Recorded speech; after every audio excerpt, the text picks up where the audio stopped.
Hi hello എല്ലാവരും സുഖമായിട്ടിരിക്കുന്നില്ലേ? അപ്പോൾ ഞാനിന്ന് വന്നത് തുടക്കക്കാർക്ക് വളരെ സിമ്പിളായിട്ട് ചെയ്തെടുക്കാൻ പറ്റിയ ഒരു ഹെയർ ബോ കാണിക്കാനാണ്. അതിനായിട്ട് ഞാനൊരു വയർ ബോയും ബബിൾ ട്യൂബും ആണ് കേട്ടോ എടുത്തിട്ടുള്ളത്. വയർ ബാൻഡിൻ്റെ നീളം ഇങ്ങനെ വെച്ച് നോക്കി ഒന്ന് കട്ട് ചെയ്തെടുത്തിട്ടുണ്ടേ. ബബിൾ ട്യൂബിന് ചെറിയൊരു ഹോൾ ഉണ്ടാവും.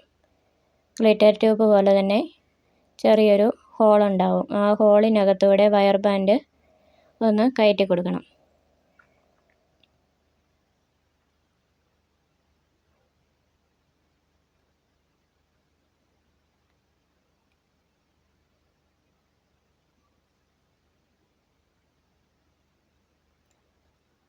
അപ്പോൾ വയർ ബാൻഡ് ഈ ബബിൾ ട്യൂബിനകത്തൂടെ ഒന്ന് കയറ്റി കൊടുത്തിട്ടുണ്ട്.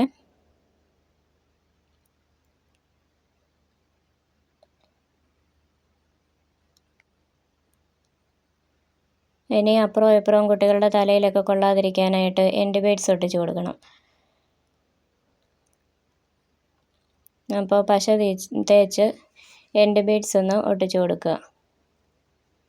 ഇത് B7000 എന്ന് പറഞ്ഞൊരു ടൈപ്പ് പശയാണ്. നല്ല പശയാണ്. അത് ഒട്ടാൻ കുറച്ച് താമസം എടുക്കും, എന്നാലും ഒട്ടിയാൽ നല്ല സ്ട്രോങ് ആയിട്ട് അവിടെ നിന്നോളും. അതുപോലെ തന്നെ ഫെവി ബോണ്ട് എന്ന് പറയുന്ന പശയും നല്ലതാട്ടോ.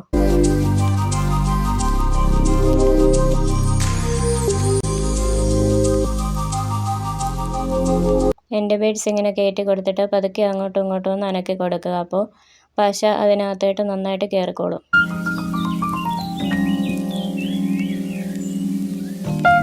ഇനി ഉണങ്ങാനായിട്ടൊന്ന് മാറ്റി വെക്കണം. പശ തേച്ച് എൻഡ് ബീഡ്സ് ഒട്ടിച്ചിട്ട് കുറച്ച് സമയം പിടിക്കും ഉണങ്ങാനായിട്ട് കേട്ടോ.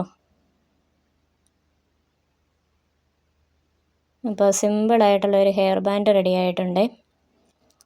വളരെ എളുപ്പമല്ലേ ചെയ്തെടുക്കാനായിട്ട്. അപ്പോൾ വീഡിയോ ഇഷ്ടപ്പെട്ടാൽ ചാനലൊന്ന് സബ്സ്ക്രൈബ് ചെയ്ത് സപ്പോർട്ട് ചെയ്യണേ.